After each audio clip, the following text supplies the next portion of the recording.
reunidas falando. Boa. Espera aí que eu estou aqui mexendo na minha tela.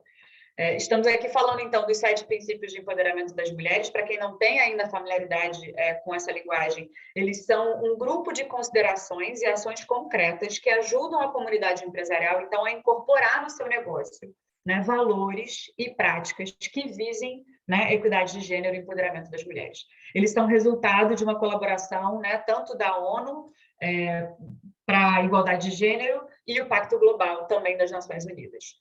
Tá? E a gente sempre apresenta, eu vou apresentar para vocês um slide que mostra os 7, só para a gente ter uma visão sobre isso. Deixa eu só aproveitar que eu peguei aqui um conteúdo. Vocês estão conseguindo ver minha tela? Sim, tá então, começando, né? a projetar, ainda não projetou. Tá, então, só para vocês entenderem, eles foram criados pela ONU Mulheres e Pacto Global em 2010, né, uma ferramenta para o setor privado, como mais uma alternativa para assumir um dos compromissos para essa Agenda 2030. E importante dizer, né, que a gente vem com essa agenda forte esse ano, depois de ter passado aí por um ano de pandemia, e a gente está, de fato, aí diante dos próximos 10 anos, né, em busca das metas que a gente sabe que sofreram um gigante retrocesso durante esse período de pandemia, principalmente para as mulheres, sejam nos seus lares, sejam, né, nas suas organizações onde elas trabalham.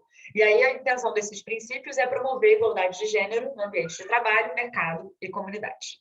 Bom, e aqui são os 7 princípios, né? A gente está falando do princípio de liderança, o princípio de respeito, saúde, educação, políticas, igualdade e até mesmo mensuração, né? Avaliação assim, de impacto que conecta muito com as nossas causas.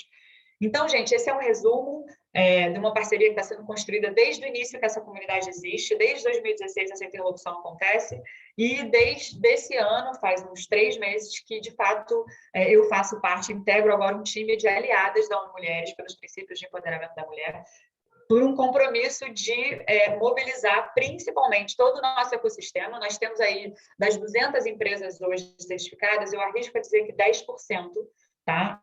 São signatárias, então a gente tem aí um compromisso gigante, né? Esse ano, no encontro de líderes, né, Fran? Eu falo toda hora, porque a gente vai aumentar esse número esse ano. Aumentar o número de empresas signatárias e, principalmente, também preenchendo o assessment da lacuna do GAP, porque a gente quer comparar, né, essa ferramenta com a ferramenta que a gente já tem, com os indicadores que já temos, né, e quem sabe aí promover até mesmo uma atualização ou até mesmo uma evolução, né, nesses indicadores aí das nossas organizações. Então, esse é um resumo, eu queria muito agradecer vocês mais uma vez pela presença e vamos lá começar a nossa conversa? Silvinha, obrigada.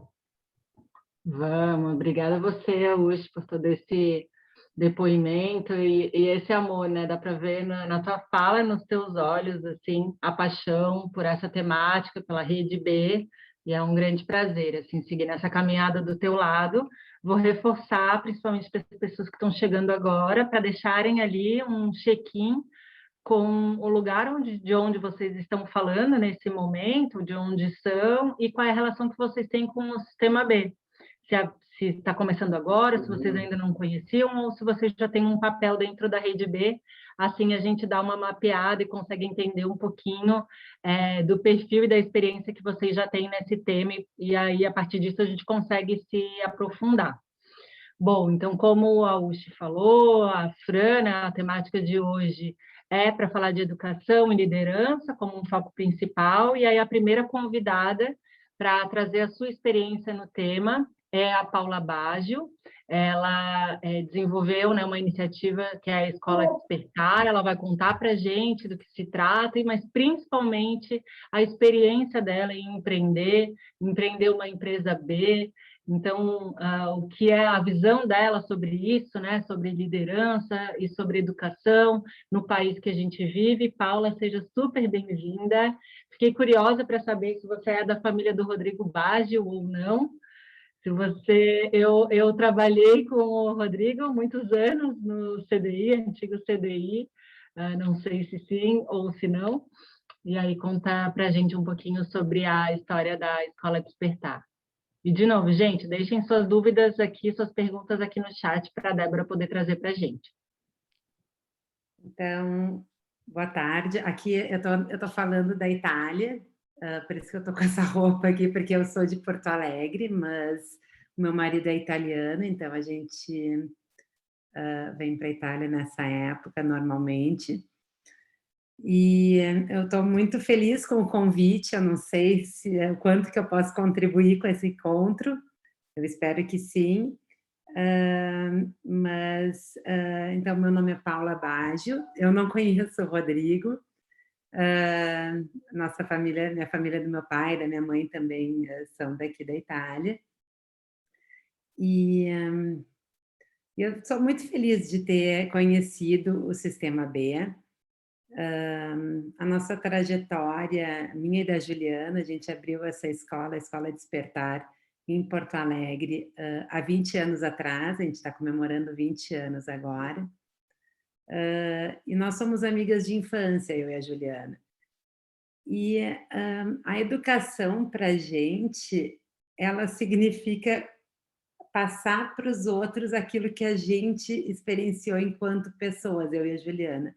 A gente teve a sorte de já nascer numa família muito aberta para todas as questões que a gente está tratando aqui, a questão do empoderamento feminino, a questão da equidade de gênero, a questão da sustentabilidade, a questão de ter sempre os nossos projetos desde pequena, quando a gente já fazia teatrinho com 5, 6 anos, apresentações para os pais, para a família, para, né, assim, sempre a sustentabilidade estava incluída na nossa programação, porque foi uma vivência que a gente teve desde pequena. Então, como eu vou fazer, com que jeito eu vou conseguir montar o projeto, da onde vai vir recurso, de onde vai vir o público, como é que eu vou fazer toda a organização, né, de um projeto, a gente já tinha isso como uma regra, tinha que ser sustentável do ponto de vista não só financeiro, mas também de poder perdurar o tempo que ele tinha que durar e coisa assim. Então, quando a Juliana me convidou para a gente fazer esse, como é que chama o reconhecimento, ver na cadastro, todo o processo ali de certificação, para mim não fazia muito sentido, porque a gente já era tudo aquilo, eu já me sentia. Quando eu li todo o projeto, eu disse, tá, mas não sei, a gente já é assim, eu já me sinto assim, para que a gente precisa se certificar, né? E é um processo bastante longo e exaustivo e cansativo até, né? Assim. E depois, participando dos encontros com vocês, eu vi que às vezes o mundo e a realidade que a gente vive, ela é muito diferente do que o resto do mundo vive. Então, essa questão, assim, por exemplo, na nossa escola, a gente ser uma escola acessível do ponto de vista para os nossos colaboradores, ter todas as pessoas incluídas na nossa escola, era uma coisa tão óbvia para mim que não fazia sentido ter que demonstrar isso, sabe? Assim, então, ou assim, que as mulheres né, têm uma força tão grande e tem tanto a contribuir. Para mim também isso era tão óbvio que não fazia tanto assim, não faz ainda, às vezes, assim, tanto sentido para mim essa luta, mas aí eu começo a entender, ou a questão das raças, né? Eu estou aprendendo agora a questão de, tipo, que... como é que eu vou trazer isso? Eu nunca reparei muito se a pessoa era branca, preta ou amarela, se isso fazia diferença no cargo dela ou não, mas isso ser presente na nossa escola não significa que era presente em todas as empresas ou que era uma coisa tão normal, né, assim.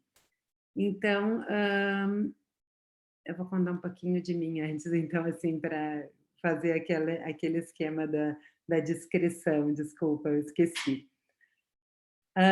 Eu sou uma pessoa branca também, com cabelo agora meio curto, e estou vestindo roupa de verão, porque aqui está 30 e poucos graus, onde eu estou.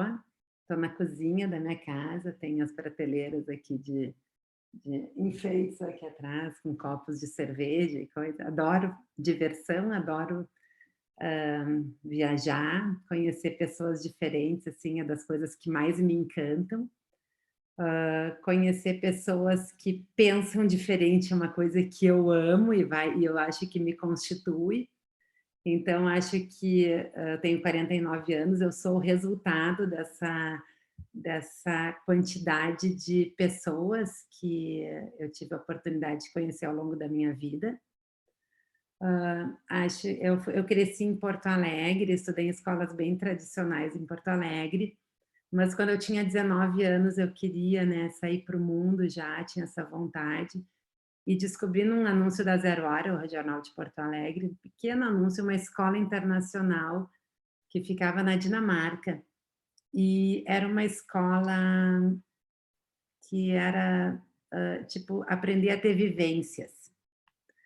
E naquela época todo mundo quando ia para fora, ou ia fazer mochilão, ia trabalhar como um bar, alguma coisa e ficar vendo países, ou fazia curso de inglês, ou fazia aqueles intercâmbios, né, de morar na casa das pessoas.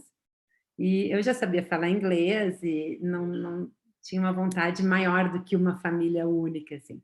Então essa escola que eu estudei, a gente estudava, assim, desde como a mulher era tratada em lugares diferentes do mundo, tinha questões econômicas também, economia e sustentabilidade, isso nos anos 90, no ano de 1991. A economia e uma economia que se autossustenta e se automantém também em vários lugares do mundo. Tinha aula de fazer tecelagem, tinha meditação, fotografia, teatro, coral. Era uma escola com 200 alunos, com mais de 60 nacionalidades diferentes. E eu fiquei lá, eu tinha ido para passar 2 meses e depois acabei entrando num plano do governo da Dinamarca de bolsa para o terceiro mundo, que naquela época eles chamavam o Brasil, né, terceiro mundo. E eu consegui uma bolsa para ficar, então, 6 meses. E agora, passados 30 anos dessa experiência, e depois de ter feito 2 faculdades, eu sou formada em administração de empresas e em pedagogia, eu acredito que a mudança, assim, na minha vida e o que mais me deixou marcas foram esses 6 meses convivendo com pessoas tão diferentes, com professores tão, com pensamentos tão diferentes. Eu acho que isso me constituiu enquanto pessoa, e aí o reflexo na Escola Despertar, ele é muito evidente, assim. Então, a Escola Despertar, ela já nasceu há 20 anos atrás, com uma ideia do que hoje, nos últimos 2 ou 3 anos, na pedagogia, falam de abordagens participativas, que é uma abordagem escolar onde a criança, ou o aluno, ele está no centro da proposta e não parte do currículo para depois colocar para a criança, mas parte das crianças, dos contextos, para a gente pensar o currículo. É uma inversão, é uma escola, é um tipo de abordagem que a criança está no centro, então não adianta tratar alguns assuntos se a curiosidade está indo em outro sentido, ou seja, se a criatividade também, não adianta eu querer ensinar a fazer tecelagem se estão todos querendo fazer argila e a curiosidade está na argila, é um exemplo muito concreto, assim. Mas a gente já abriu essa escola, eu e a Juliana, com essa ideia, assim, de uma escola muito inclusiva, que prepare para o mundo, que cada criança, cada pessoa ache o seu lugar no mundo, onde nenhuma pessoa é descartada porque ela não tem determinada habilidade. E isso também não é só para as crianças, é para um professor.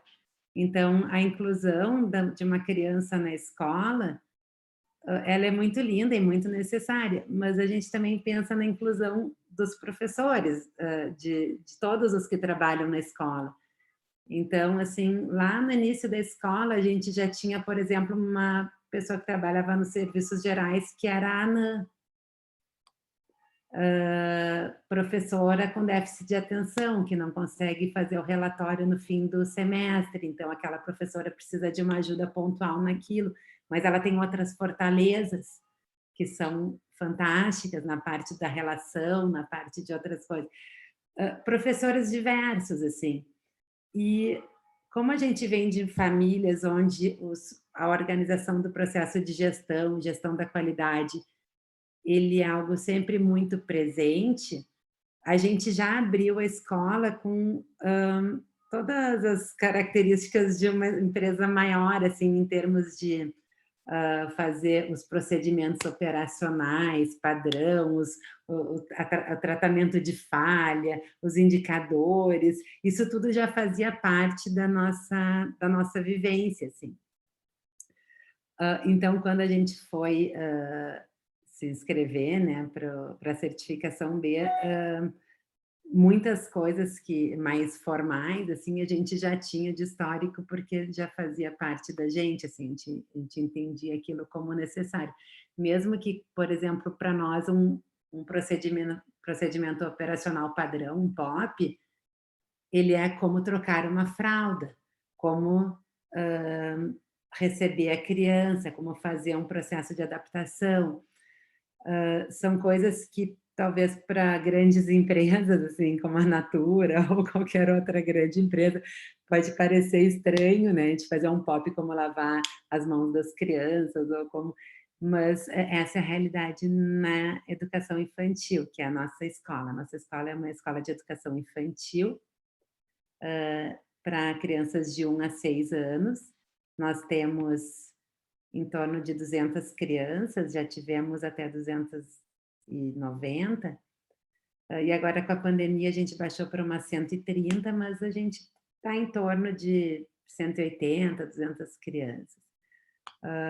A maioria dos nossos colaboradores são mulheres, até porque em escolas essa é a realidade, né? As mulheres, é uma grande fonte de emprego para as mulheres, as escolas de educação infantil.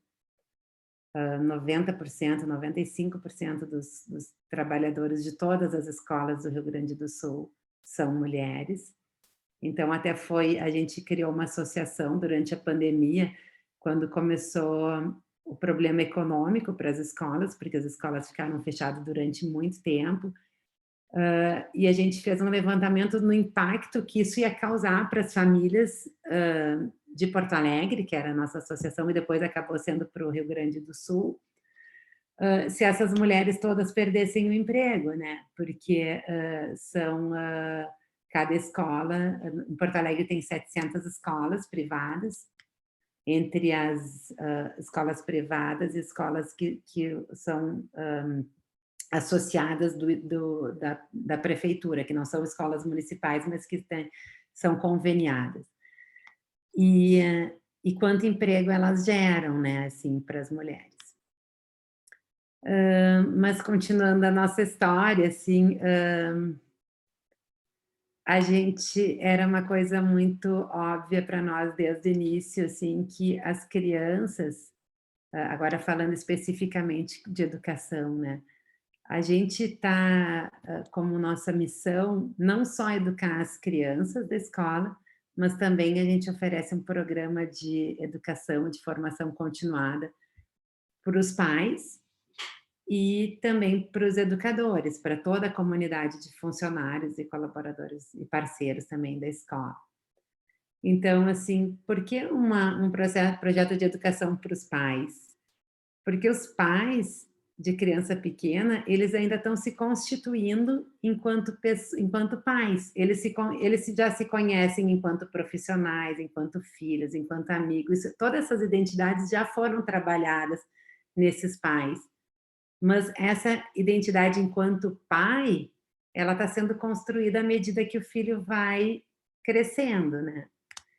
Então, aquele pai que pensa que a escola é um serviço que ele está pagando, ele é o cliente, ele pode mandar, esse pai a gente tem o compromisso de mostrar para ele que as coisas não funcionam desse jeito quando a gente fala de educação, né.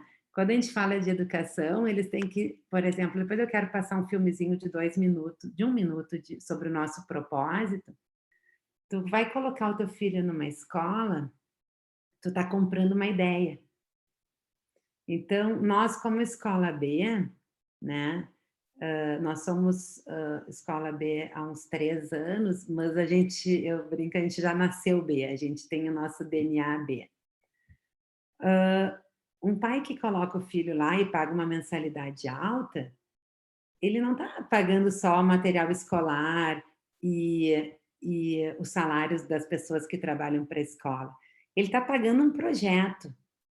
E é um projeto que inclui muita questão social. A gente está dando oportunidade para eles, na verdade, de participarem desse projeto. Então, assim, quando a gente contrata um trabalhador que mora no interior de Guaíba e que ele, pelo lugar onde ele mora, pela identidade de gênero dele, pela formação, ele não ia conseguir um trabalho lá na comunidade dele, e a gente gasta quase o mesmo valor do salário dele em passagem, a gente está fazendo uma inclusão dessa pessoa.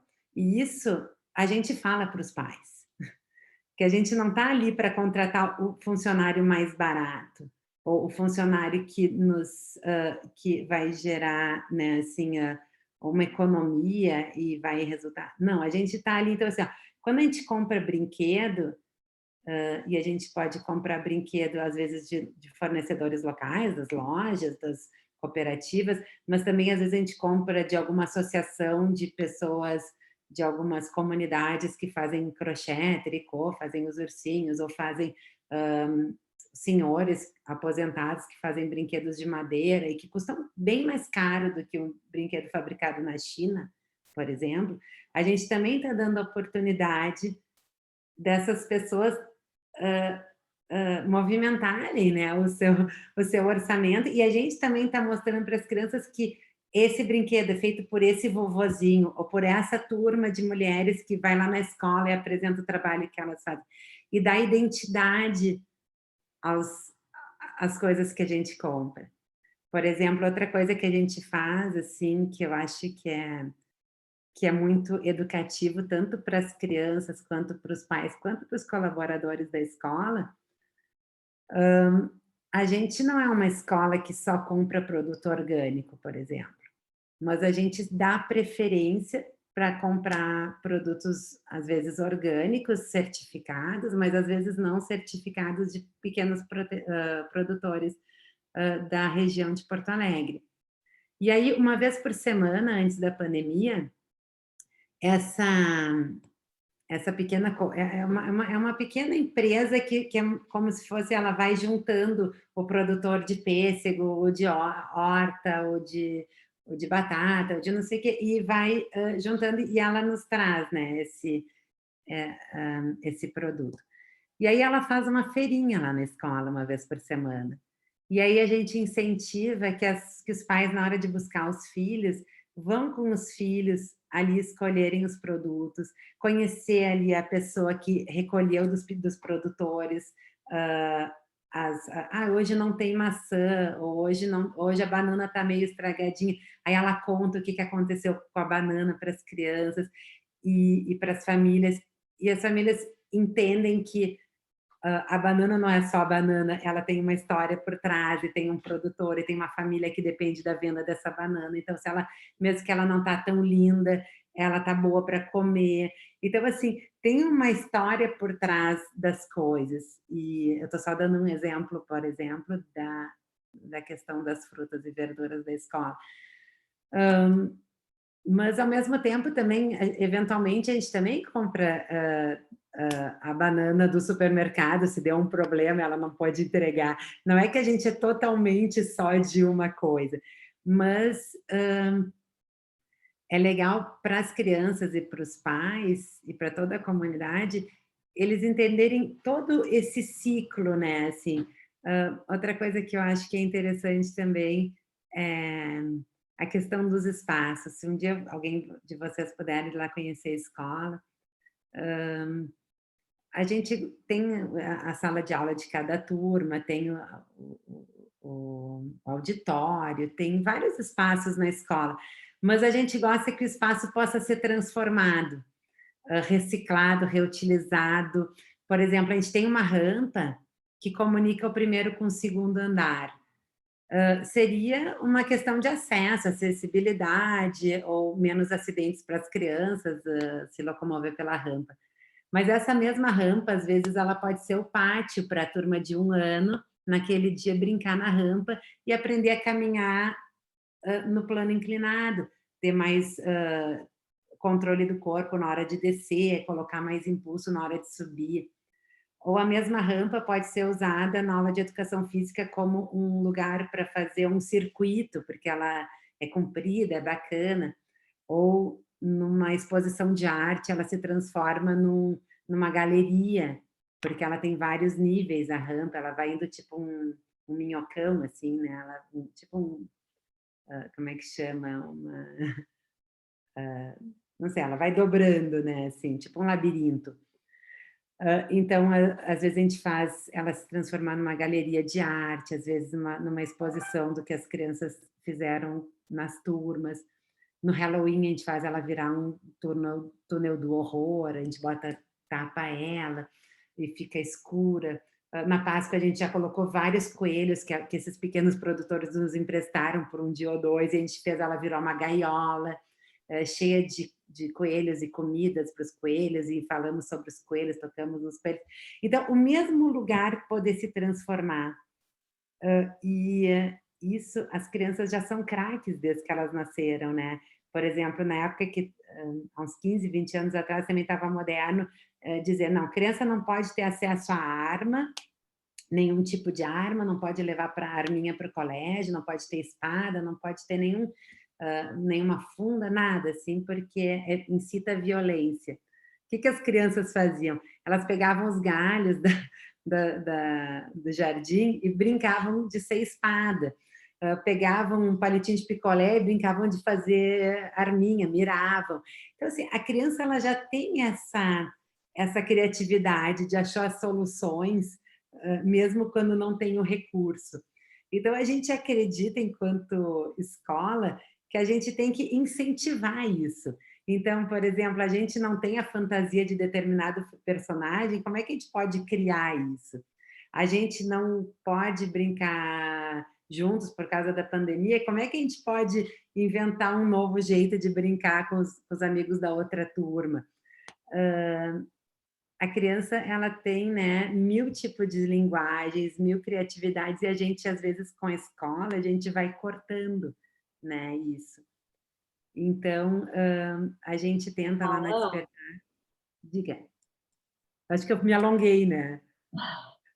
Não, querida, imagina, mas tá, a gente entrou na narrativa, muito legal. Eu queria, na verdade, só pontuar e te pedir para, de repente, a gente já encaminhar para o vídeo, para daí a gente também abrir para a Angélica e depois poder fazer um grande debate no final. Mas antes do vídeo, eu só refleti 2 coisas, assim, te escutando falar também, assim como a Ush, com muita paixão, né? Que eu acho que um ponto que me surgiu e que eu falo muito sempre que eu falo do Sistema B é que as empresas B não são empresas perfeitas, necessariamente que em todos os quesitos elas fazem todas as coisas do jeito mais sustentável possível, mais perfeito possível, mas são empresas que estão muito abertas à evolução, abertas a olhar para dentro de si próprias, para dentro das suas relações internas, externas, e poder evoluir, principalmente a cada processo de recertificação, né? Então, isso é um ponto muito legal quando você trouxe, que nem sempre dá para servir só alimentos orgânicos, mas vocês privilegiam, né, que sejam orgânicos ou então que sejam de produtores. Uma empresa B, ela pretende gerar valor compartilhado para todos os stakeholders. Então, a escola não está só gerando valor para as crianças que lá estudam, né, mas para o corpo de professores, para a comunidade no entorno, para os produtores, enfim. Então, é muito legal trazer da sua fala, né, que contou uma história da vivência da escola, alguns pontos já que se relacionam com esse processo de ser B. Muitas empresas que são B nascem B já, por essência, né, e muitas outras, assim, já tem alguma, né, frente de atuação que já está mais focada em processos relacionados a ser uma empresa B, mas é que durante o processo de certificação que ela vai tendo essa tomada de consciência e vai, né, ajustando, melhorando seus processos para, de fato, conseguir se certificar e ganhar o selo B. Então, é muito, muito bacana. Eu queria te convidar para mostrar o vídeo, porque daí, quem sabe, a gente agora também ainda vai visualizar tudo que você falou. E aí a gente passa a palavra para a Angélica, escuta o case da Rede Asta, e no final, ainda vou incentivar que vocês possam deixar aqui perguntas no chat, para que a gente possa trazer, mas aí a ideia, então, no final, a gente pode abrir os microfones e fazer um debate aí compartilhado, tanto de perguntas para as painelistas, mas também de experiências de vocês, né, dentro e fora da Rede B, para que a gente possa se inspirar mutuamente. Tá? Tá com o vídeo na mão, Paula? Eu tô, deixa eu só ver aqui como é que eu faço para... Deve, você tem que, daí, acho que passar ali para... Eu até sei, só que agora eu abri o vídeo e eu perdi o... Eu perdi você. Aí volta vai ter, acho que o símbolozinho do Zoom, assim, aquela câmerazinha azul do Zoom, que ali você vai localizar a gente de novo. Daí você vai voltar para o... É que quando eu minimizo o vídeo, eu não consigo ver ele na tela, mas deixa eu ver se eu consigo aqui mudar o tamanho dele. Acho que agora eu vou conseguir. Sim, agora eu vou Paula, aí quando você for ali em compartilhar tela... Eu compartilho o som também, né? Isso. Tem um botãozinho ali embaixo do lado esquerdo. Uhum. Deixa eu...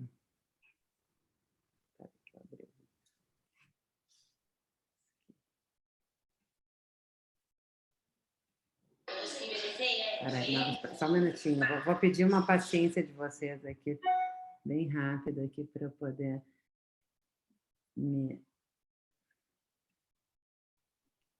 Tranquila. Ali eu já fico toda nervosa. Mas você já conseguiu voltar para o nosso painel? Você está vendo a gente? Sim, já estou no painel de novo, agora eu vou... Aí ali, share screen, ou compartilhar a tela. Sim, sim. Eu vou só localizar aqui o vídeo.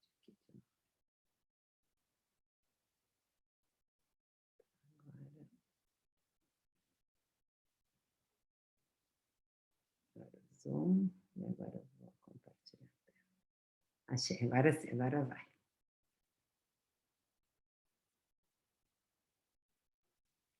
Estão vendo? Sim.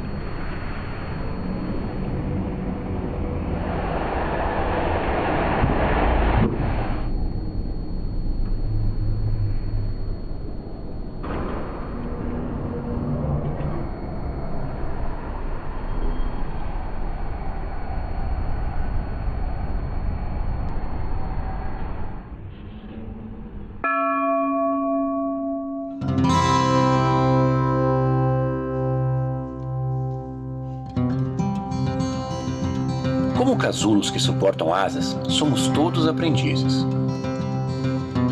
Sabemos que tudo tem um tempo. Cuidamos da parte e do todo, para que o bem comum possa emergir.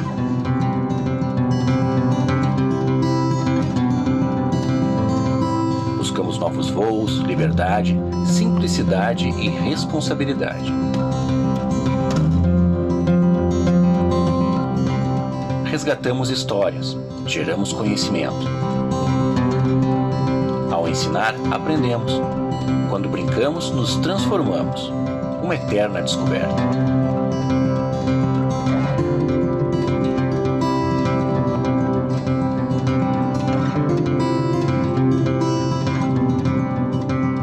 Acreditamos na arte do encontro, na ética das relações. Temos respeito, escuta. Queremos diversidade e transparência.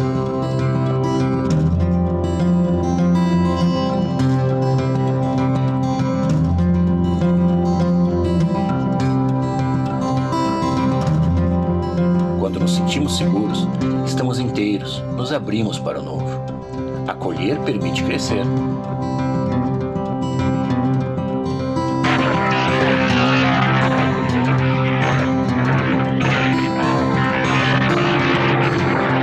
Algo que vem do afeto, do deixar-se afetar. Pela beleza, simplicidade, por novas possibilidades e experiências.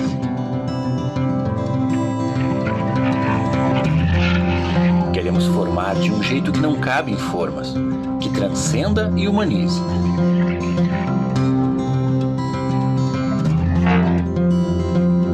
Somos despertar, existimos para desenvolver, existimos para transformar.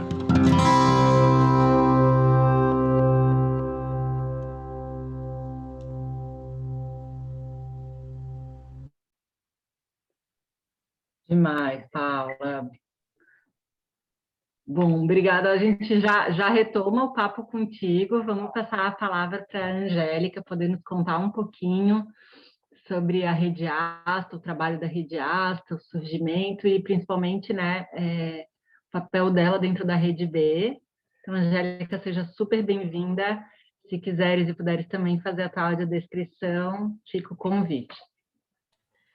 Tá ótimo, Silvia, obrigada. Bom dia a todas. É um prazer estar aqui com vocês, dividindo essa mesa com tanta gente incrível, né? A Paula, quero voltar a ser criança, só para estudar nessa escola. Vendo o vídeo, ai, meu Deus, queria. Então, pessoal, vou me apresentar. É a primeira vez que eu faço, tá, essa descrição. Mas eu sou a Angélica, eu sou uma mulher preta, de cabelos cacheados. Eu estou usando um brinco grande, um batom vermelho e um delineador preto. Eu sou uma mulher preta periférica, né, da periferia de Fortaleza, sou nordestina, sou migrante, então morei no Rio por 10 anos, agora estou em Juiz de Fora, sou mãe de uma menina de 4 anos, tenho 32 anos e estou envolvida com negócios de impacto social, com educação, já há cerca de 6 anos. Atualmente eu sou gestora e co-criadora dessa escola de negócios das artesãs, na Rede Asta, que é uma empresa B, tem 15 anos já de existência, e essa escola surge, então, numa virada aí de negócios, né, de posição, de estratégia da Rede Asta, de um modelo 3.0, que a gente chamava, para um 4.0. Hoje a gente está no 5.0, então não sei até quanto a gente vai, mas essas viradas a Rede Asta, enquanto uma empresa B, está sempre olhando para o futuro, se reformulando, então eu cheguei num período de transição, né? Vou contar um pouquinho sobre a Rede Asta de uma maneira geral, e aí vou afunilando até chegar na escola, né? A Rede Asta é um negócio de impacto social, ela já existe há 15 anos, começou com um posicionamento de transformar produtos, né? Na verdade, transformar resíduos em produtos com história, então muito especializada em brindes corporativos, trabalhando com costureiras, artesãs em todo o país. E aí, lá para os idos de 2015, a gente herda uma tecnologia social da Coca-Cola, o Instituto Coca-Cola, que trabalhava uma questão de educação, nos programas que eles chamavam de coletivos, e a gente herdou o Coletivo Artes. E aí, a gente adaptou toda essa metodologia, a base pedagógica, pensada especificamente para costureiras e artesãs. O que a Asta entendeu ali, né, com aqueles 10 anos que já tinha como empresa, é que esse setor precisava se entender também enquanto negócio, aquelas nanoempreendedoras que a gente conseguia atingir, aquelas microempreendedoras, né, mulheres que já faziam seus negócios aí nas suas diversas realidades também precisavam se entender como empreendedoras, então não só a questão de se formalizar, ter acesso a um controle financeiro, saber precificar os seus produtos, e aí a gente começou a extrair esse conhecimento de dentro da casa. Então, Alice Freitas, junto com as demais diretoria, rolou um processo aí de gestão da informação e isso se tornou uma escola de negócio para as artesãs. quando a gente passa por esse processo de trazer conteúdo de dentro da casa, transformando em videoaula, a gente está falando hoje de 27 cursos. A gente tem mais de 90 vídeos prontos, são 1000 horas de conteúdo, e isso foi envelopado em um formato de uma escola que hoje tem uma plataforma própria. O nome dessa escola é a Escola de Negócios das Artesãs, e todo o curso está disponível na plataforma Asta. Então, essa escola ela surge desde 2015, ela era presencial, eu começo então como monitora, eu sou designer de moda de formação pela Federal do Ceará, trabalho desde os 15 anos, fui menor aprendiz no Senai, costureira, técnico do vestuário, e aí eu caso então as expectativas de saio de uma formação, né, acadêmica, e vou para o mercado trabalhar com estes grupos de costureiras e artesãs sob o viés de empreendedorismo. E aí a gente começa a perceber que essa escola tem um fluxo, né? Tem demanda. Então, ela vem necessariamente dentro de um modelo de negócio sendo financiada por grandes empresas que querem causar impacto ali na sua região, né? Querem dar uma resposta para aquela população do entorno. E elas começam a patrocinar grupos de estudantes, né? Que compõem as turmas dessa escola. Então, a gente tinha aí grupos de 10 alunas, 20, 30, dependendo do parceiro. E isso acontece, né, com esse formato aí ao longo de pelo menos 3 anos. Quando vem 2017, 2018, a gente começa a testar um modelo que a gente chama de híbrido, que é essa plataforma existe, então ela é lançada, as videoaulas são hospedadas lá, as alunas são convidadas a assistirem o conteúdo e a gente vem para a escola, para a prática, né, para o presencial, para colocar em prática o que foi aprendido. Aí veio a pandemia em 2020, aquela história, né? A gente estava ensaiando vir para o online 100%, será que dá certo? A gente foi empurrada. Não tinha mais opção, porque já tinha projeto rodando na casa. Eu estava com um grupo de 20 mulheres no interior do Rio, lá em São João da Barra, e veio março aí de 2020. Eu lembro exatamente, eu tinha acabado de sair de uma etapa da escola que a gente chama de Círculo de Mulheres, para não dizer que é que é para a gente trabalhar muitas questões emocionais, ali de liderança, de impacto, a gente fala que é para trabalhar as habilidades de liderança dessas mulheres, e eu dava esse módulo, né? E aí, acabei essa aula, eu fui almoçar e veio lá a notícia da pandemia. Eu falei, cara, não vai, nada mais vai ser a mesma coisa, né? Nunca mais. Então, foi uma aula que eu dei e o resto a gente adaptou 90% do curso para online. A gente enfiou 20 mulheres que, eu estou falando da persona aqui da escola, são mulheres de 50 anos mais, que pararam de estudar há 20, 30 anos, são semi-analfabetas, e para elas o letramento digital se resumia a mandar um GIF de gatinho no WhatsApp, sabe? Era o máximo que ela fazia, tipo, há um ano atrás. Gente, vamos para o Zoom estudar. E aí tem todo um processo de letramento digital totalmente à distância. Adaptar essas mulheres na plataforma, explicar qual é a lógica do EAD, a videoaula, a gente trabalhando isso tudo com metodologia ativa, trabalhando com educação, né, e tecnologia voltado muito para Paulo Freire, então essa coisa de entender, né, a experiência que essas pessoas já trazem do campo, que elas não são ensinadas a nada, que a gente tem aqui um time de facilitadoras que só conectam o saber com uma prática, com uma coisa que elas podem ali se beneficiar disso. Então, um super desafio, deu certo, e aí a gente começa novembro de 2020 com 1.200 mulheres numa plataforma, que vieram de um projeto herdado da Asta. Da Isa está aqui, ela está rindo de nervoso, porque ela foi monitora da primeiríssima turma. É a minha coordenadora de turma atualmente. E aí a gente herdou essas 1.200 mulheres de um projeto da Asta também super interessante, super rico, que foi o Máscara Mais Renda, que distribuiu produção de máscara, né, e geração de renda para mulheres de todo o país durante a pandemia. Estas mulheres acabaram a produção de máscara, elas não tinham perspectiva, os negócios ou a maneira de rodar seus negócios como elas conheciam mudou totalmente, porque 90% vendia na feirinha da igreja, né? E aí não tem mais feirinha, o que a gente faz da vida com as nossas costurinhas criativas? Aí a gente vem para a plataforma, vamos ensinar para você o que é um marketplace, uma fotinha bonita para Instagram, vai começar a vender no Instagram sim, não queria, mas chama o sobrinho para ensinar.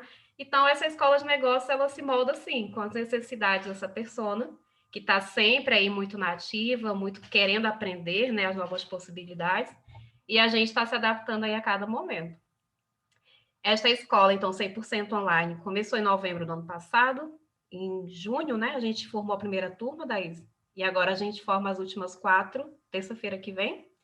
E aí existe já uma extensão desses modelos de cursos que a gente chama de ideação, que tem um mês ali para eu falar de o início de tudo, né? Eu vou falar de propósito, a razão de ser, por que eu quero ser empreendedora. A gente teve uma palestra super bacana com a Carol Berguier, né? Super parceira no conteúdo. Aí eu vou falar de Canvas, para a gente começar a preencher para proposta de valor. Então, eu faço isso com a tia do crochê, gente. É ótimo. Ela começa a pensar assim, então eu sou um negócio, né? É verdade, eu tenho que ter canais de vendas, o cliente e tal. E aí, depois que ela sai desse ideação, ela vem para uma aceleração, onde ela tem conteúdos por 5 meses, aí são técnico mesmo, né? Planejamento de coleção, controle financeiro, vai aprender a precificar e tal.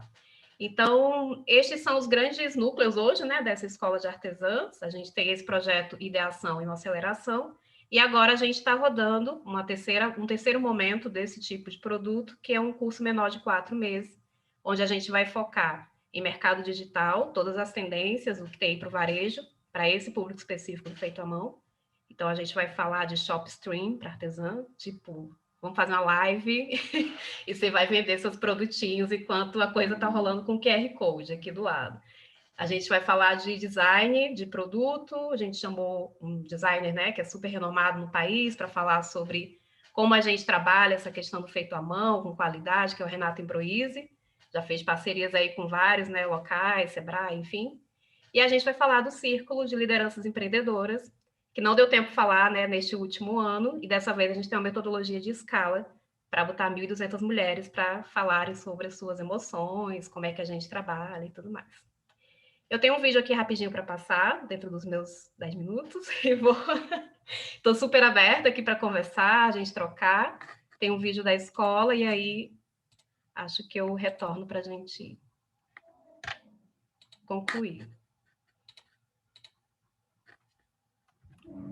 A Escola de Negócios das Artesãs é um programa da Rede Asta, criado para transformar artesãs em empreendedoras e o feito à mão num negócio viável. Por 10 anos, a Rede Asta viveu da venda de produtos artesanais e aprendeu muito nessa trajetória com as artesãs e com o mercado. A Escola de Negócios nasceu dessa vivência. Aqui, as artesãs aprendem fazendo e passam a entender o que precisam colocar em prática para conseguirem viver da sua arte, daquilo que amam fazer. Conteúdos como montagem de coleção, gestão financeira e canais de venda são repassados de forma lúdica através de videoaulas, podcasts, aulas online, discussões em grupo e exercícios práticos. A teoria vem sempre acompanhada da prática e durante as formações, contatos diretos com o mercado são realizados através dos bazares virtuais e rodadas de negócios que realizamos. É possível aprender através das nossas jornadas Ideação, para quem está começando e quer saber mais, Aceleração, para quem já tem uma produção e quer transformá-lo num negócio, e também através dos nossos cursos avulsos online, para quem quer se especializar em algum conteúdo. Do letramento digital à gestão da produção, são mais de 22 cursos para artesãs que estão em todos os estágios, dos mais iniciantes aos mais avançados. As jornadas contam com a atenção das nossas monitoras, que acompanham cada artesã do início ao fim, as auxiliando na realização de seus sonhos. Milhares de mulheres de todo o Brasil estão passando pela formação na Escola de Negócios. E nosso sonho é fazer essa formação chegar para todos e podermos ver seus produtos tomarem conta das cidades brasileiras com as suas cores e histórias, gerando prosperidade e felicidade. Escola de Negócios das Artesãs, para se viver do que se ama.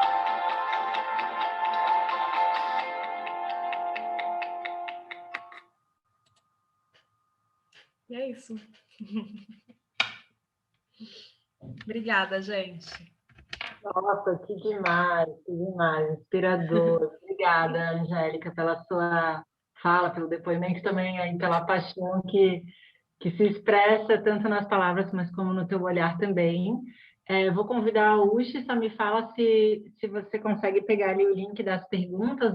Surgiram várias perguntas aqui, que aí ela poderia trazer para as palestrantes, e também depois a gente pode ainda ter um momento de microfone aberto, onde as pessoas podem trazer. Queria só, para quem chegou depois, e viu a programação, vou reforçar que a Adriana Barbosa, que também estaria com a gente aqui da Feira Preta e Preta Hub, ela teve uma questão de saúde para poder apoiar, ela está lá no interior da Bahia, lançando a Casa Preta Hub, e um dos colaboradores, um artista, teve um problema de saúde, ela estava apoiando, então ela sentiu muito, pediu 1000 desculpas, mas não vai conseguir estar aqui com a gente hoje, mas vai ser convidada novamente, certamente, para estar aqui num outro encontro, tá?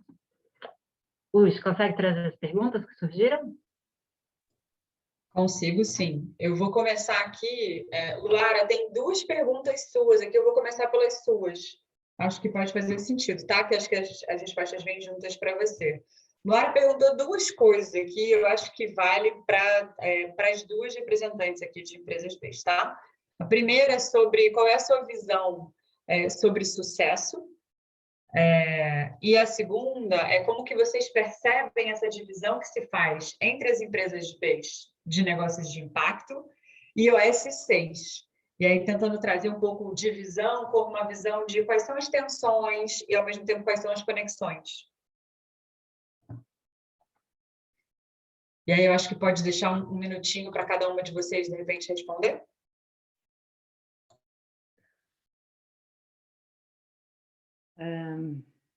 A primeira é sobre a nossa visão sobre o que é um sucesso, né? Assim,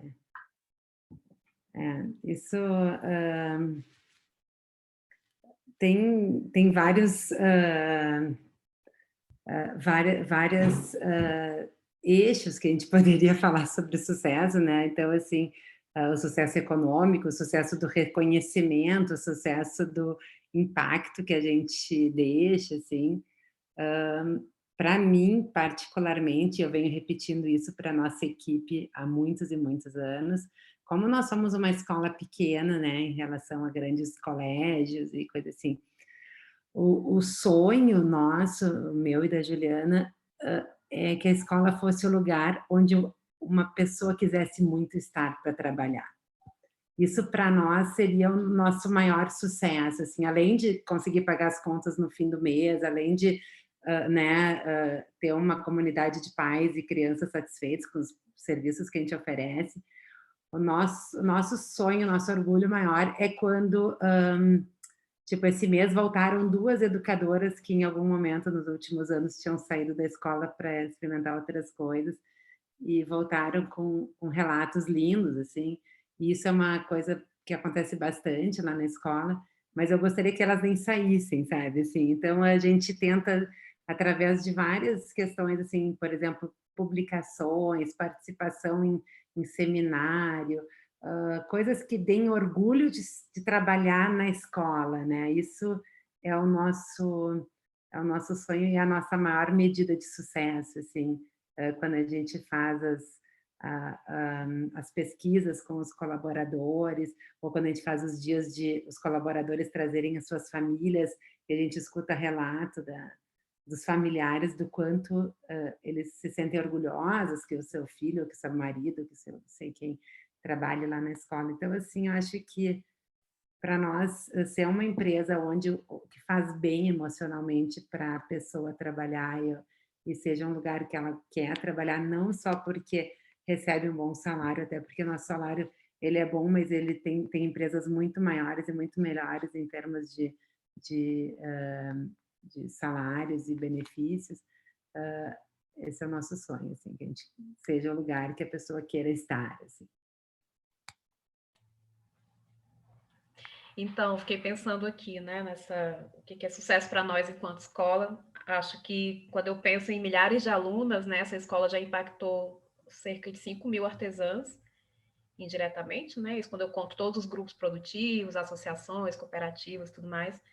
E penso muito sempre na Daíse, quando ela me traz os cases, né, do campo, assim, a gente tem uma escuta muito ativa com quem está lá na ponta, né, então, para mim, que também já dei aula na escola, o maior case de sucesso é quando uma aluna consegue viver do que ela está fazendo, e isso na prática, né, porque ela acessou um conteúdo, porque ela colocou em prática, porque ela fez conexões que ela não se permitia fazer, né, seja de networking, seja de fazer uma parada para fazer estratégia do negócio. Então, para mim, esse é o maior case de sucesso, significado de sucesso dentro de uma escola, né, uma instituição de educação.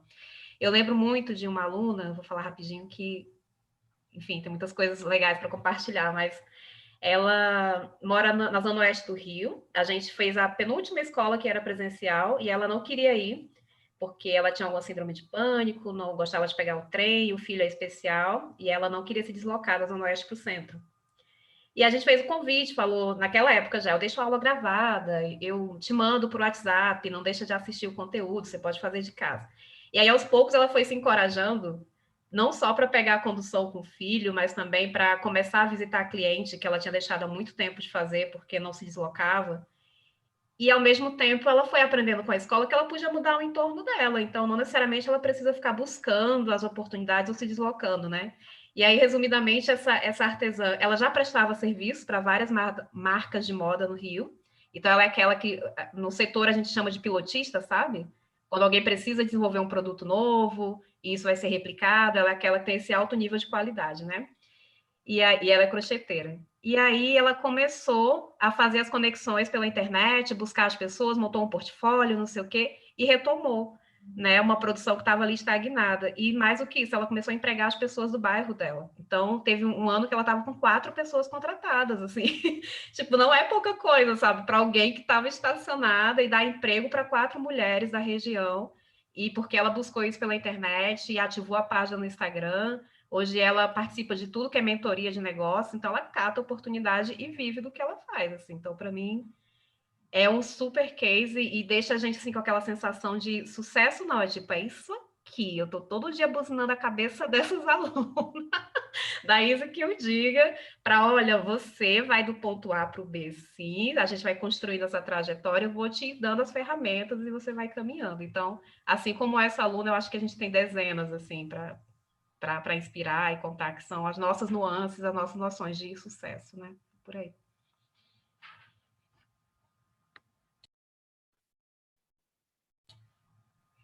E tem a outra pergunta que é sobre... Eu ia voltar sobre as possíveis tensões que podem existir entre essa visão dicotômica, porque acho que no futuro espero não ter mais essa distinção, quero que todos os negócios sejam de impacto, todos sejam reconhecidos por isso, mas essa dicotomia que existe entre ser um negócio, né, de impacto, empresa B certificada, e uma OSC, por exemplo. E quais são as possíveis, né, tensões e oportunidades, assim, coalizões que existem, né, na visão de vocês? Desculpa, eu vou ter que ser bem sincera, eu não sei o que é o OSC. Organizações da sociedade civil. É uma nova leitura para terceiro setor, né? Posso estar enganada, mas acho que traduz da melhor forma, Luara?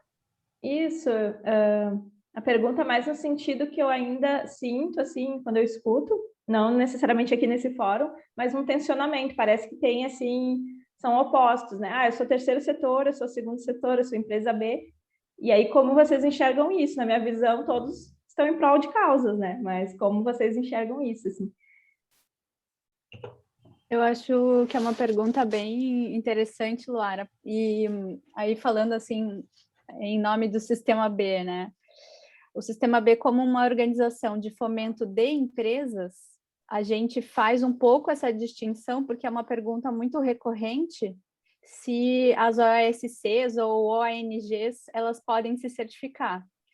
E essa é uma pergunta que às vezes chega, ou a resposta chega de uma forma que as pessoas ficam assim, mas como? E ficam chocadas, né? Do tipo, por que vocês não certificam ONGs? E é justamente esse é o cerne da questão, nós somos um movimento de empresas, né? Então, claro, a gente conversa e a gente está junto e sempre, né, se a gente está falando de uma mudança sistêmica, não são só as empresas que vão fazer essa transformação que a gente quer ver, né, de uma economia mais regenerativa, mais inclusiva, mais equitativa, mas o nosso foco é mudar a partir desse nicho que são as empresas. Então, assim, e até essa pergunta conceitual, assim, se a gente for levar, né, para um campo de pesquisa, dá muito pano para a manga, e até, assim, eu gosto muito de simplificar no sentido de que quando a gente se conecta com o impacto, realmente não faz sentido dividir, né? Se é uma empresa que está fazendo ou é uma organização sem fins lucrativos, o impacto, no final das contas, é o que importa. Mas quando a gente vai ver o modo de operação, de gestão de uma ONG, até de viabilidade financeira, as formas de operar são muito diferentes. Por isso que as políticas que a gente, né, todo o advocacy que o Movimento B faz, tem a ver com mudar regulamentações, criar formas de reconhecimento, e, inclusive, fazer com que as empresas olhem para outras formas de fazer, né? Porque a gente já sabe que, historicamente, né, há 200 anos, a forma com que o capitalismo vai se desenvolvendo, ele vai produzindo toda essa desigualdade que a gente vive hoje. Então, o nosso foco maior é nesse, mas a gente sabe que a mudança também vem de outros âmbitos. Então, por isso que, para a gente estar aqui junto e não fazer essa diferenciação, né, nessas trocas, em tecer uma rede, em, de fato, as experiências que vêm do terceiro setor, elas também podem ser inspirações para quem está trabalhando dentro de uma empresa. Então, é separado, mas é junto. A resposta é essa, né? Que horas que a gente precisa separar, porque são discussões talvez pontuais, específicas, e que horas que é juntos, porque é um movimento, de fato, senão a gente nunca vai ter uma mudança sistêmica. Legal, obrigada.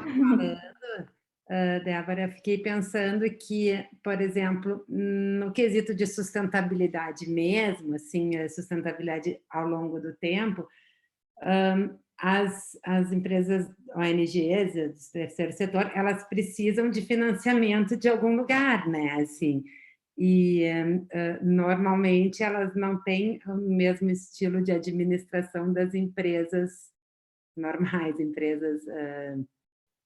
Então, assim, eu acho que a grande pegada de vocês, assim, nossa, né, enquanto empresa B, é fazer com que as empresas que visam o lucro, que fazem toda que historicamente fazem tanto um papel danoso na sociedade, né, em vista só de lucro, possam pensar que o lucro pode existir, mas ele deve estar associado a um lucro para todos, né, uma melhoria de vida ou de qualidade ou de possibilidades como essa da escola dos negócios dos artesãos, tipo assim, que tu pode levar junto, né? Tu pode ir longe, mas tu pode carregar as pessoas junto contigo enquanto empreendedor, né? Assim, então é muito lindo quando tu vê uma pessoa que tinha toda uma habilidade, mas não tinha ainda o conhecimento para ir adiante, para viver, se sustentar daquela habilidade que tinha, conseguir começar aquilo.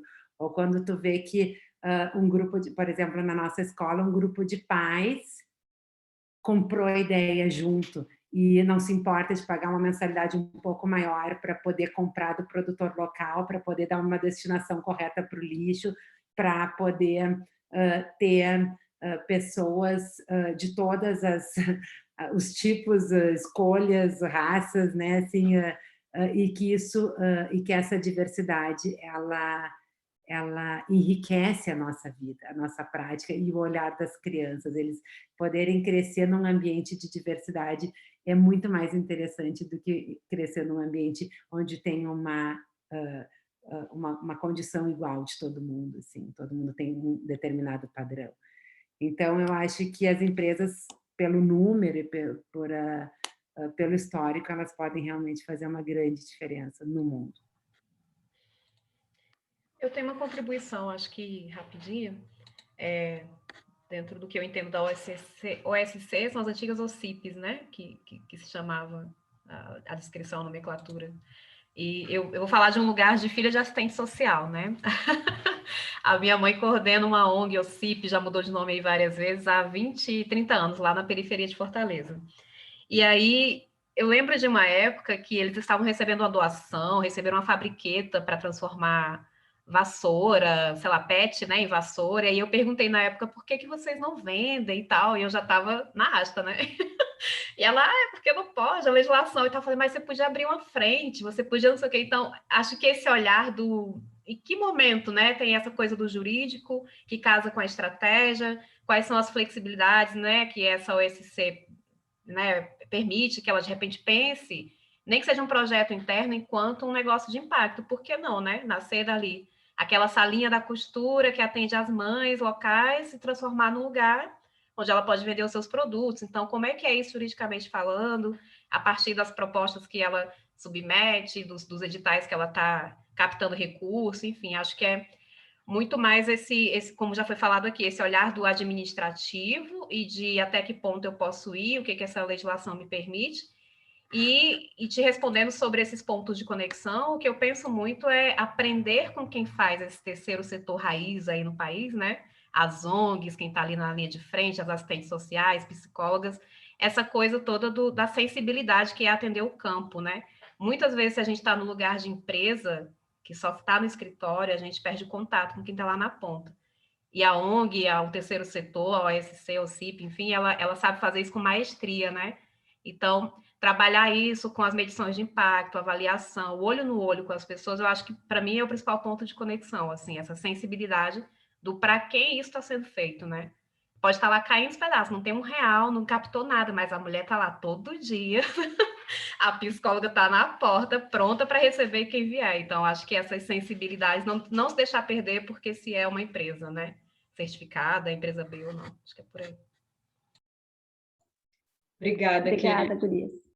Obrigada, Luara. Espero que tenha atendido muito as suas perguntas, né? Eu já fico aqui, meu Deus, dá para responder, dá para fazer mais perguntas? Gente, tem mais 2 perguntinhas aqui. Acho que a gente está aqui com o tempo corrido, mas eu não queria deixar de passar. São 2 perguntas, uma para a Paula e uma para a Angélica, rapidinhas, e aí logo depois a gente já faz o encerramento.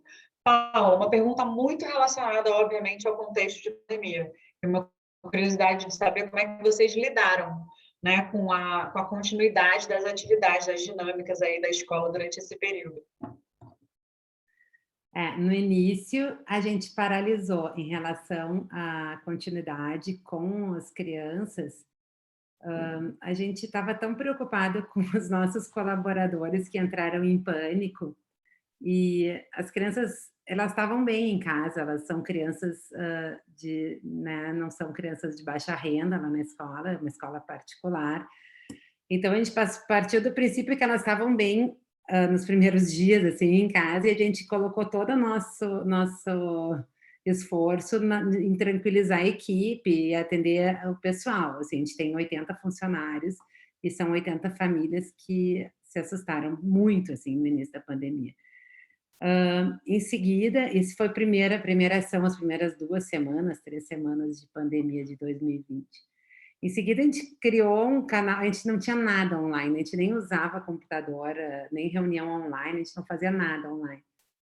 A gente era 100% presencial, tanto na formação dos educadores, dos pais, quanto das crianças.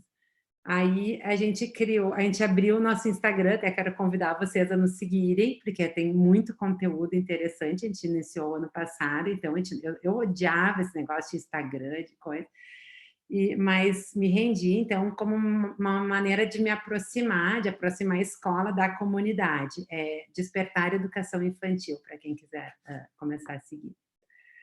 E aí, então, a partir do Instagram, a gente conseguiu começar a colocar alguns conteúdos para os pais, e começamos a fazer lives semanais com psicólogos, com como lidar com as crianças durante a pandemia.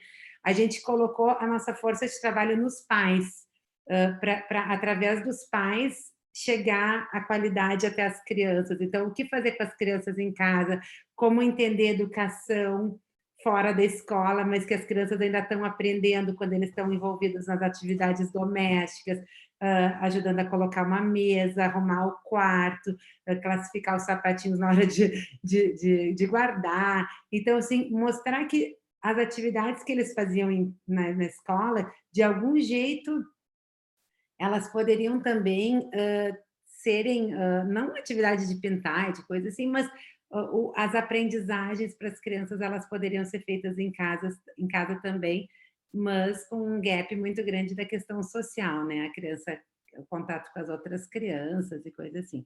Mas a gente não sabia quanto tempo ia durar tudo aquilo. Depois passou para a fase 3, que a gente começou a contar histórias e gravar coisas porque as nossas crianças, a maioria, tem 2 anos de idade, então, assim, é impensável pensar em dar uma aula online, não existia essa possibilidade, até porque era totalmente contra o nosso princípio, né. Mas então a gente começou a gente ia para dentro da escola e contava história, fazia vídeos na sala de aula com os livros que as crianças conheciam, montava os jogos com os brinquedos que elas conheciam. E aí colocamos no YouTube para não ficar na frente do celular. O Instagram, ele é muito pequenininho, né, então a gente botava no YouTube e os pais botavam na tela grande da casa, então começou a ser parte da vida da criança na casa ter uma professora ou eu, ou alguém lá da escola contando história. E sempre essas lives semanais de apoio aos pais, com psicólogo, com pedagogo, com artistas, com várias pessoas. Isso tudo está lá no Instagram ainda.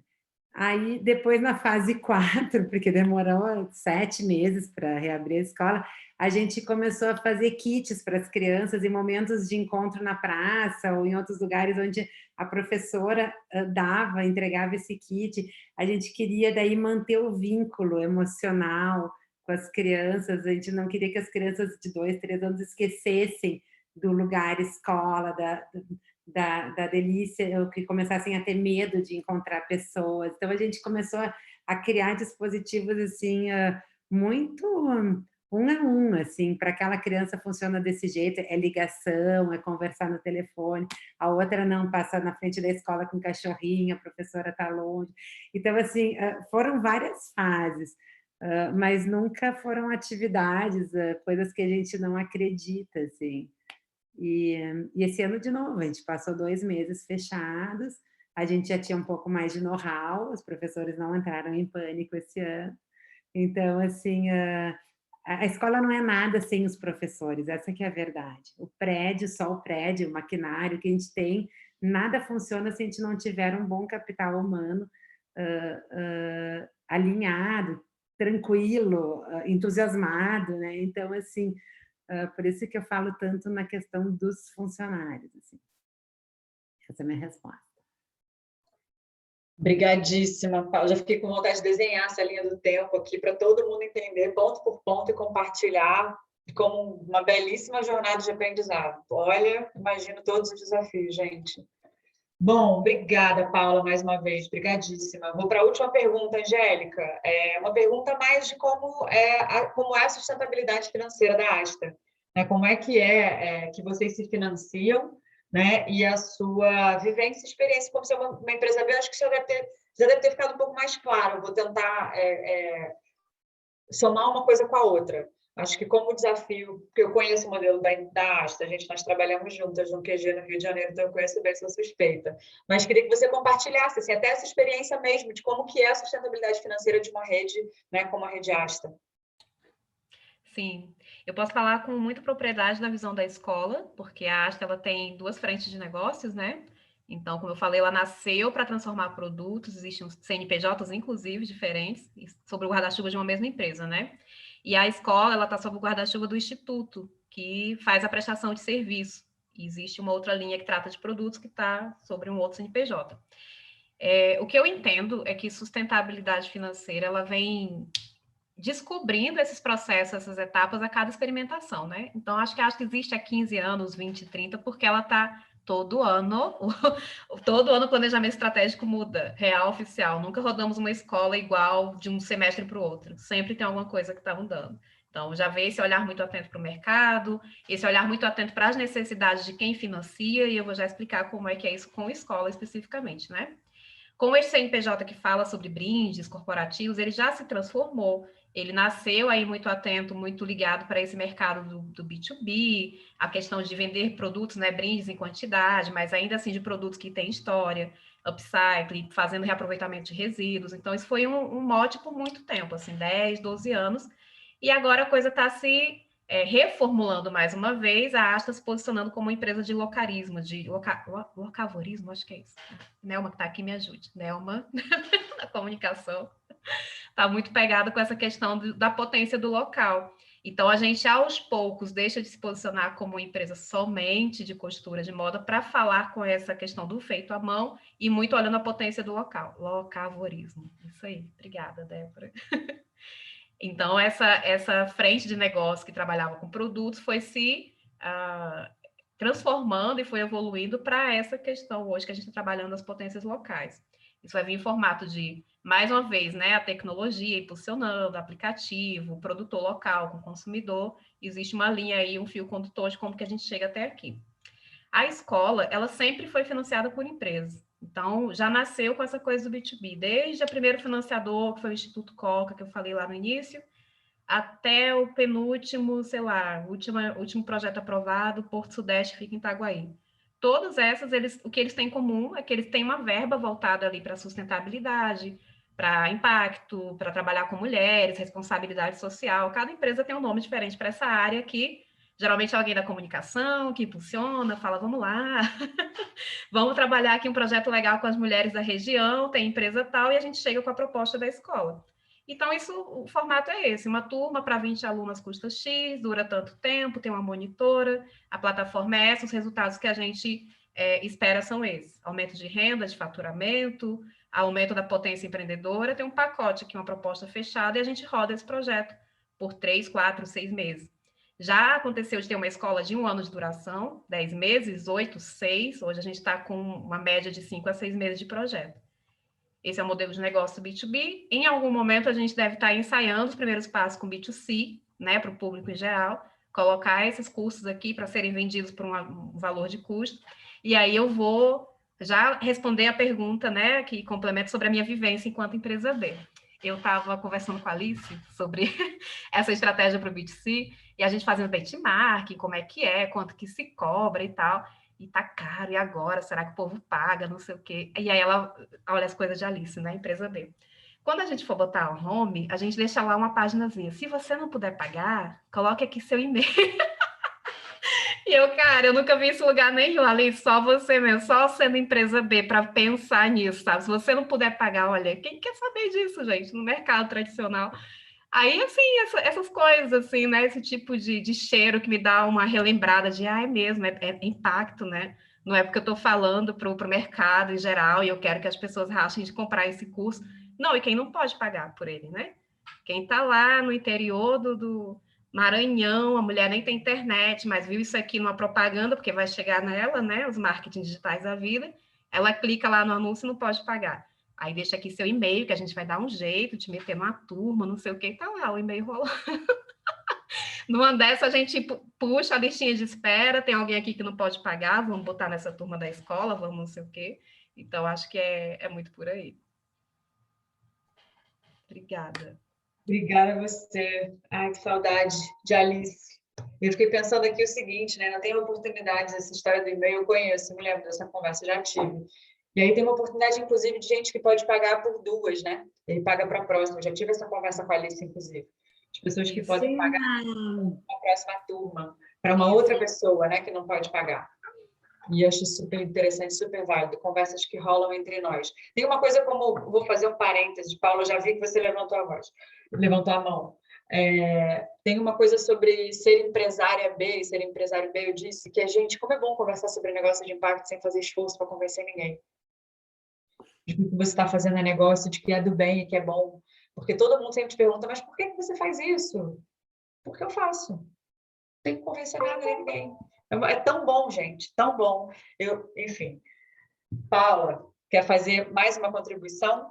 Quero. Por favor. É que, na época da pandemia, em março do ano passado, do início da pandemia, uma das grandes preocupações foi essa, assim, os pais, como é que eles vão fazer para pagar a escola? A gente tem lá empresários com muitas posses, mas a gente tem também pequenos empreendedores e que tem restaurante, que os restaurantes foram todos fechados, e como é que a gente vai fazer? E aí a gente resolveu aplicar uma coisa que a gente já conhecia de alguns cursos que a gente tinha participado, que chama Honesty Box. E a gente aplicou esse Honesty Box durante toda a pandemia e durante esse ano também. E o Honesty Box foi uma coisa que, quando eu propus, os meus primos, toda a minha rede de relações falou que era um tiro no pé e que ia ser complicado. ele nada mais é do que tu mandar o boleto em aberto e os pais pagarem o que eles puderem. E tu explicar na carta, quando tu propõe, os valores que eles pagarem, o que eles vão estar contribuindo. Então, assim, se eles pagassem o valor cheio, o valor igual da mensalidade, eles iam estar ajudando a manter a escola, eles iam estar pagando mais do que o custo, mas eles iam estar ajudando a manter os outros pais, a manter não sei mais o quê. Se eles pagassem tal valor, eles iam ajudar a manter o líquido da folha e a escola ia entrar com o valor da manutenção do prédio, sei lá o quê. E os projetos, se eles pagassem menos que isso, iam ajudar com não sei mais o quê. E foi tão lindo de ver, porque assim, ó, era óbvio que tinha alguns pais que não podiam pagar praticamente nada, porque eles estavam numa situação assim, todos os seus negócios fecharam e outros pais podiam pagar muito bem. E aí não ficava aquela cobrança, mas por que tu deu desconto para um e não deu para o outro? Por que ele está pagando menos? Não, eu dei para todo mundo e cada um faz de acordo com a sua consciência. E eu tenho as tabelas de mês após mês, assim, dos valores que a gente propôs e dos valores que foram pagos, assim. E eu vou dizer que na maioria dos meses a gente até recebeu mais do que a gente imaginava que a gente ia estar recebendo, do que o nosso planejamento. De tão honesto e tão transparente com os pais que a gente foi, assim. E claro, são pais especiais, né? Assim, é uma comunidade... Eles sabem que a escola tem esse jeito e hoje eles sabem bem o que é uma empresa B e vão conhecendo, assim. Mas é algo que vai além, né? Assim, tu poder propor isso. E isso aconteceu que, assim, por exemplo, mesmo com o final da pandemia e o retorno da aula presencial, algumas famílias ainda mesmo assim não puderam... voltar ao mesmo nível de pagamento. Mas a gente vê o esforço que elas estão fazendo para conseguir voltar a chegar lá. E não é orgulho para ninguém ter que pagar menos do que o valor real do custo ou da mensalidade da escola. Não tem só gente esperta no mundo, né? Assim. Mas claro que isso tudo a gente pôde fazer porque eu conhecia o público. A gente é bem como... a Angélica está falando, a gente sabe quem são aquelas pessoas, a gente faz o olho no olho, a gente conhece a história de cada um. Então, assim, eu queria só trazer isso para dizer que existe algumas coisas assim que são, parece uma utopia absurda, mas e dependendo do contexto, da realidade, elas são aplicáveis. Eu tenho certeza que não é aplicável em qualquer setor ou em qualquer lugar, mas lá na escola ela foi possível e isso aconteceu por mais de 10 meses e ainda está acontecendo em pequenas proporções até hoje. Esse era o meu depoimento. Incrível. Obrigada, Paula. Mais uma vez, obrigada. Bom, eu queria aproveitar esse momento assim, de escuta que me remete um pouco à solidariedade. Silvinha, Deb, posso já ir para o encerramento? Posso? Então tá. Queria aproveitar, obrigada, Bia, queria aproveitar rapidinho e dar 2 recados. Um é que, seguindo essa lógica, né, estamos aqui falando um pouquinho não só de personalidade, de todos esses líderes que estão à frente, todos nós, né, que vivemos e lideramos iniciativas que são conectadas com esse DNA de ser um negócio B, de ser uma empresa B e tal. E eu acho que isso também tem um quê de altruísmo, também tem um quê de visão global, também tem um quê de entendimento mesmo, né, dos nossos papéis como seres humanos aqui nesse planeta, de uma maneira bem abrangente. Bom, existem 2 campanhas acontecendo nesse momento no Brasil. Uma é Fome de Ação, é uma campanha de arrecadação de fundos para doação de cestas básicas e que o Sistema B, e principalmente o Círculo de Mulheres, são parceiros de engajamento. Tá? Então, fomedeação.org.br, podem acessar se quiserem participar, se quiserem ajudar a mobilizar. Enfim, a gente está, inclusive, como eu sou uma das colideranças da campanha, obviamente, estou aqui falando muito em função disso. Estou articulando, inclusive, uma próxima ação muito específica só para mulheres. A gente está optando, inclusive, para que as doações sejam feitas, né, na ponta para mulheres, e a gente está escolhendo territórios que não estão sendo naturalmente visibilizados pelas demais campanhas do país. tá? E a gente escolheu fazer isso fora do eixo sul-sudeste, subindo um pouco mais norte-nordeste. A gente concentrou as doações até agora no norte do país, e fazendo isso junto com empresas de impacto. A gente reuniu aí uma aliança de negócios de impacto para fazer essa campanha acontecer. E junto com isso, gente, uma onda de frio chegando no nosso país, completamente atípica. A gente está sabendo disso, a gente está falando disso, mas boa parte da população não está. Então, está rolando também aqui no Rio uma campanha de arrecadamento. A Lara acabou saindo daqui, mas eu, a Lara e o Tarso, que são multiplicadores da comunidade B do Rio, organizamos aqui alguns pontos de coleta para doação. Então, eu encorajo vocês, dos territórios que vocês estiverem, se souberem de iniciativas, né, para que vocês também engajem as comunidades e os núcleos de vocês, para que, né, doações cheguem às pessoas que estão na rua ou nos abrigos, ou até já nas igrejas que já foram acolhidas, porque realmente, assim, a previsão dos próximos dias aí, está chegando agosto, que geralmente é um mês de inverno mais rígido, então para que a gente também possa apoiar.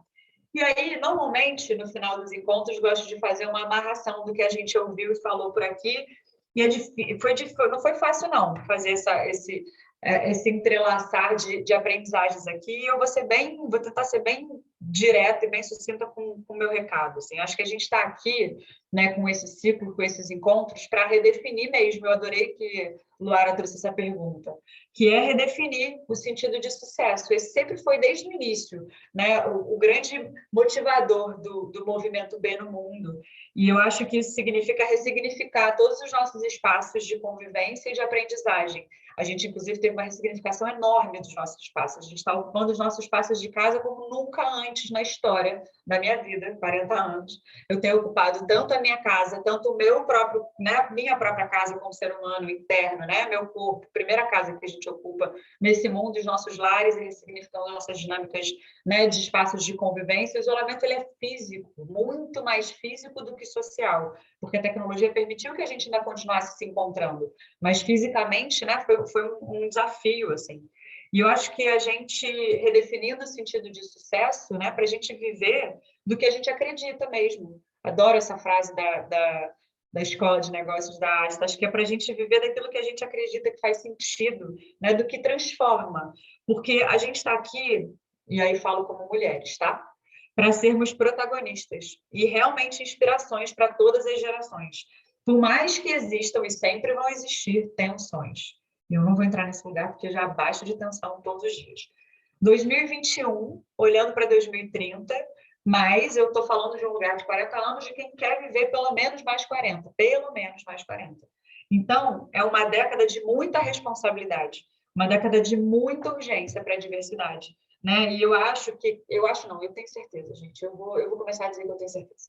Eu tenho certeza mesmo que essa mudança e esse senso de responsabilidade e de ação, de protagonização e tal, ele é a partir das mulheres. Quem é que nesse período, nessas conversas, conversa sobre educação? Mesmo com todas as dificuldades, quem é que cuida da educação das nossas crianças, das nossas famílias? Hoje, os grandes líderes foram educados, provavelmente, pelo olhar e pelo cuidado de alguma mulher. Isso ninguém vai tirar da minha cabeça. Existem alguns pais que participam desse processo? Existem, mas a gente sabe que é prioritariamente o papel da mulher. Então, nós estamos construindo líderes, nós construímos. Algumas coisas não deram certo, outras deram. E a gente tem responsabilidade para as próximas. Então, mulheres, que a gente cada vez mais se aproprie desse nosso lugar. Esse é o meu convite para todas nós. 2030 está logo aí. Amo vocês. Agradeço muito o tempo, né? E a convivência e as trocas, as escutas. É sempre muito bom. Quando você acha que aprendeu alguma coisa, é tão bom reaprender. Tão bom.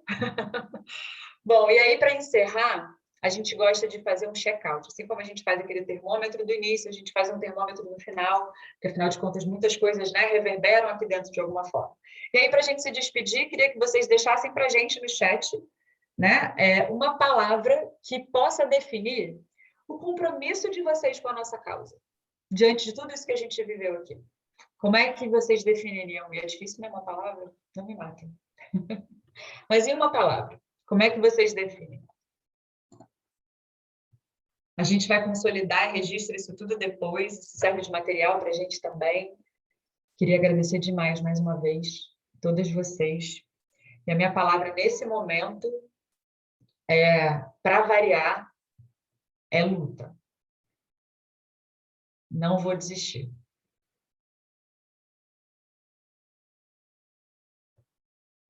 Estou vendo aqui sororidade, ousadia, pertencimento, energia, coragem, conexão, colaboração, amor. Ousadia, gostei, Bia. Presença, transformação, cooperação. Mulheres, muitíssimo obrigada mais uma vez pelo tempo, pela presença, pelo encontro. Nos vemos de novo daqui a 2 meses, final de setembro. Estaremos já na primavera, fora desse, provavelmente, casulo.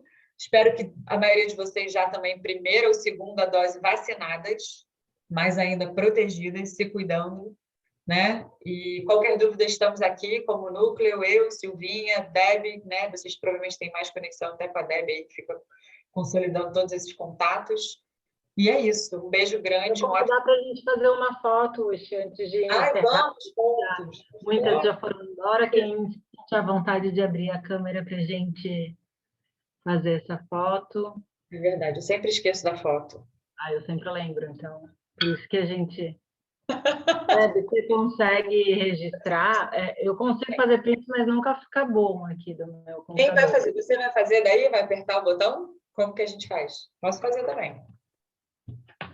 Então, vamos lá. Peraí que tem gente abrindo a câmera ainda. Eu vou... eu gostei do coração, Angélica. Eu vou botar também, peraí. Boa. Vou mexer essa foto. Fica lindo. Eu vou fazer o seguinte, eu vou contar 1, 2, 3. Aí, 3 eu faço o print, tá? Tá. Então, tá bom, porque eu também não posso sair falando, né? Então, vamos. 1, 2, e tem mais gente, Luísa, Larissa, eu vou tirar assim, hein, gente? Não precisa ficar com vergonha de abrir a câmera, não. 1, 2, 3. Aê, a Bia apareceu bem na hora. Obrigada, gente. Bom, gente, obrigada pelo tempo, pela participação. A gente volta, então, em setembro com outro encontro com mais 2 temáticas aí, ligadas à ONU Mulheres. Obrigada, um beijo. Obrigada. Obrigada, beijo. Final de semana.